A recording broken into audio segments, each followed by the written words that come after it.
Block 1. They said I was being difficult.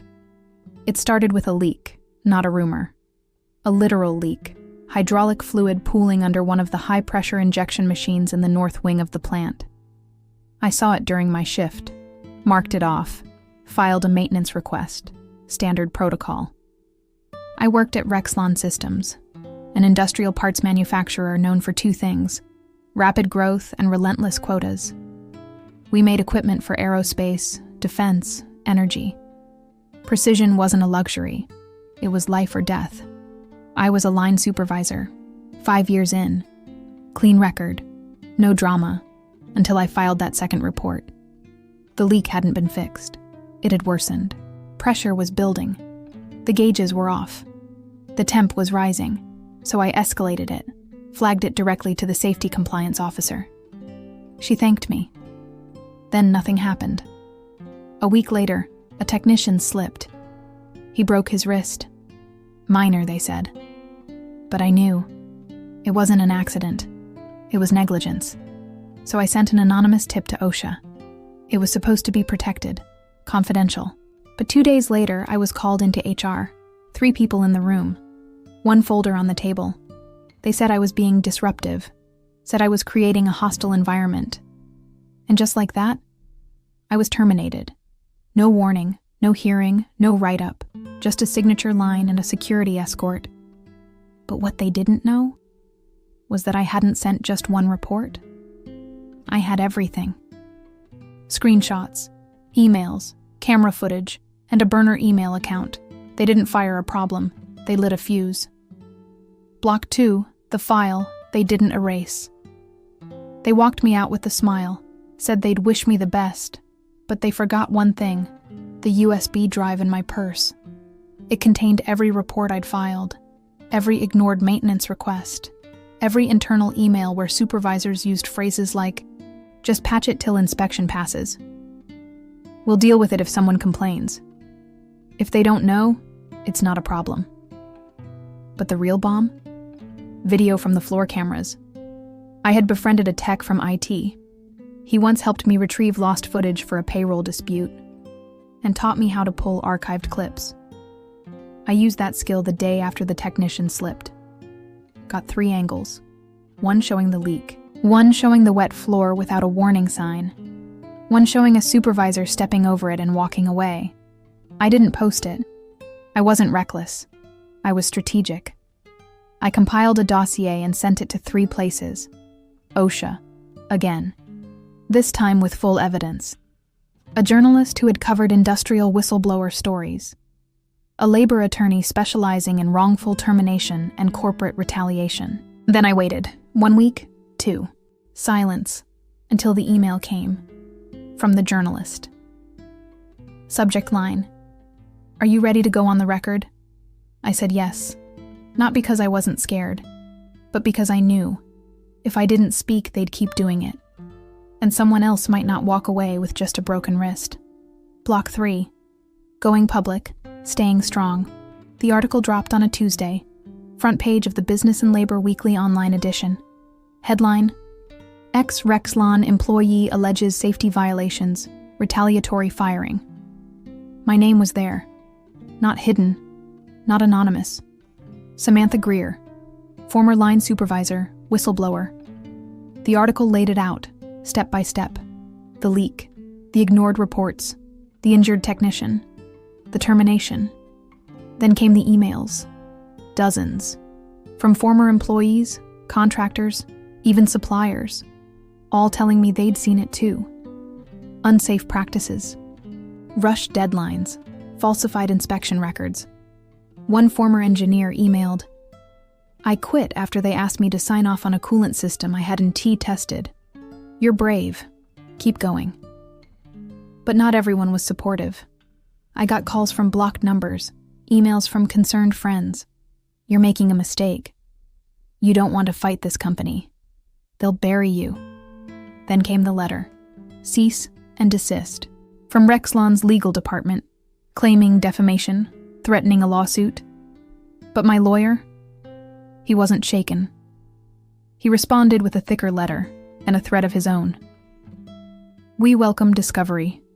Shall we begin? And just like that, the game changed. They wanted silence. I gave them amplification. Block 4. The dominoes start to fall. 3 days after my lawyer's letter, OSHA contacted me directly. They were launching a formal investigation. I was listed as a primary witness. An agent came to my apartment with a notebook, a body cam, and questions that told me everything I needed to know. They'd received multiple complaints, not just mine, and some of them went back years. Rexlon had a pattern of patching, of covering, of paying off, and now the pattern was unraveling. The journalist wrote a follow-up piece. This time, more sources were quoted. Another former safety officer, a machinist from a sister plant, even a low-level HR clerk who admitted she'd been instructed to flag employees with complaint histories for early dismissal. The public response exploded. Reddit threads, LinkedIn posts, anonymous Glassdoor reviews tripled in a week. Boycott Rexlon started trending. The CEO made a vague public statement about employee integrity and corporate responsibility. It didn't work, because then the photos leaked from inside the plant of blocked fire exits, unsecured equipment, melted insulation around high-voltage wires. My inbox flooded again, and I realized something. They hadn't just fired me. They'd built a fortress out of negligence, and I'd kicked the first stone loose. Block 5, the hearing room. 6 weeks later, I sat in a gray federal building under harsh fluorescent lights, preparing to testify. It wasn't a trial, yet. It was an OSHA tribunal, a formal deposition. 2 government attorneys, a representative from Rexlon's legal team, my lawyer, a stenographer, and me. I wasn't in uniform anymore. No steel-toed boots, no ID badge. Just a blazer, a binder, and nerves held together by months of suppressed rage. They asked me to walk through everything, not just what happened, when, how, who was copied on what email, what time the leak was first spotted, who signed off on the safety reports, who filed the termination order. I answered every question, and when they asked me how it felt, I said this. It felt like I had to choose between my job and someone else's life. The room went still. Even Rexlon's lawyer didn't interrupt. Because that wasn't a soundbite. That was the truth. After the hearing, one of the attorneys, a woman about my age, shook my hand. "You did good," she said. And for the first time in months, I believed it.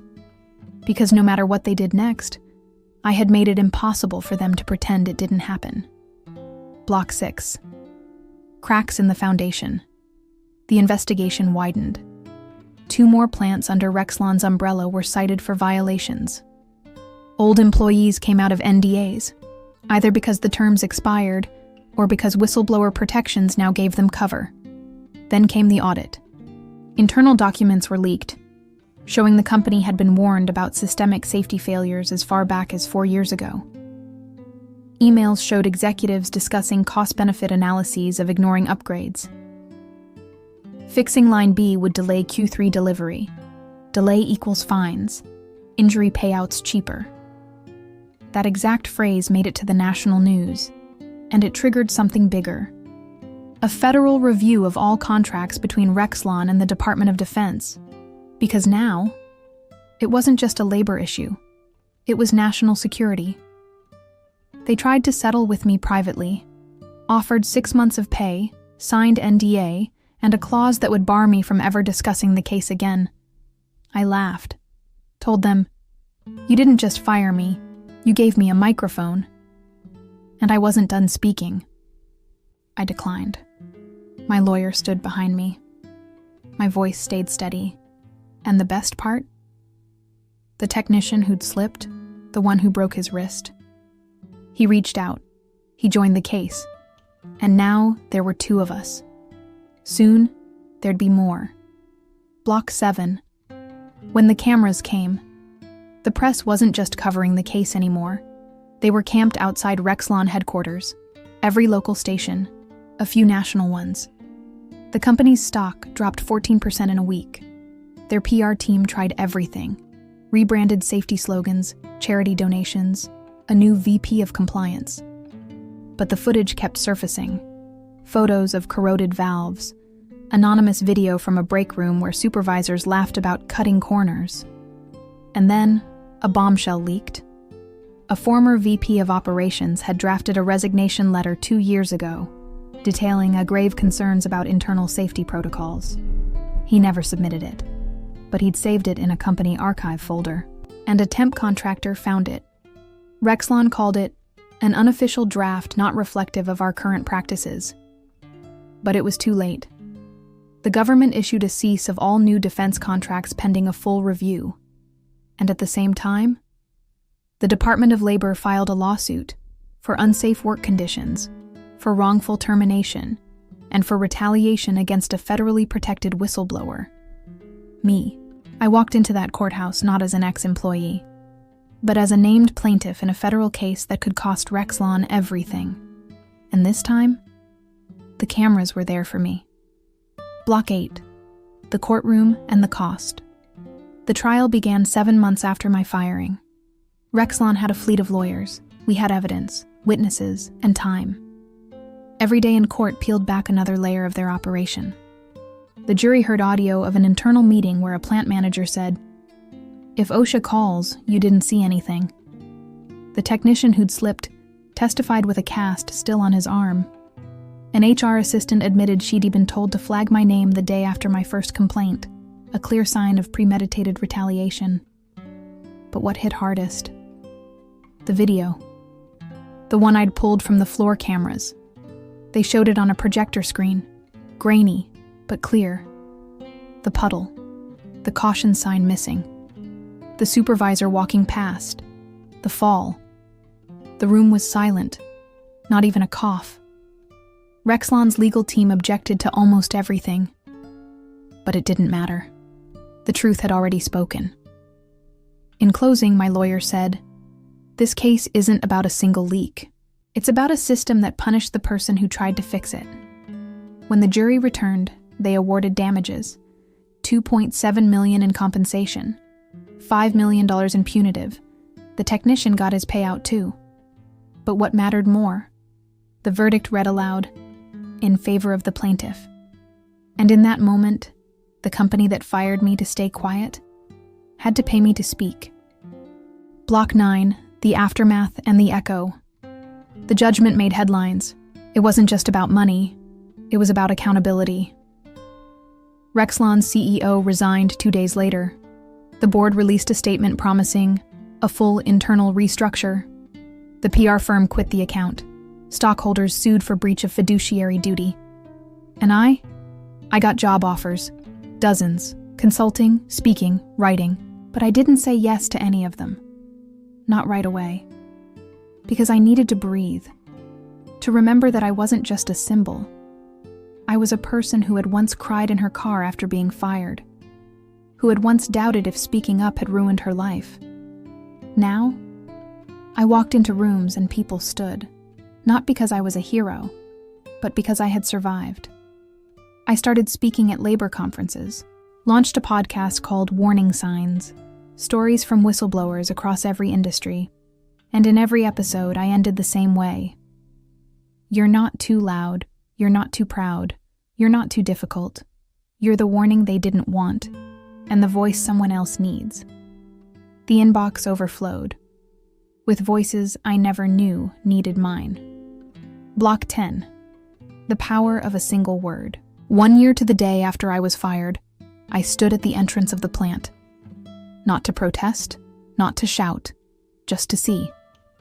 The building was still there, but the sign had changed. Rexlon was rebranding. New name, new logo, same old walls. But they couldn't scrub everything. There was a mural on the side of the building now, painted overnight by someone anonymous. It showed a cracked pipe leaking not just fluid, but truth. And under it, one word: remember. I smiled. Not because they remembered me, but because I would never forget what they taught me. That silence protects power. But truth? Truth protects people. I didn't get my old job back. I didn't want it. Because what I gained was so much more. A platform, a purpose, and peace. Not because they lost, but because I refused to. And that was the only win I ever needed.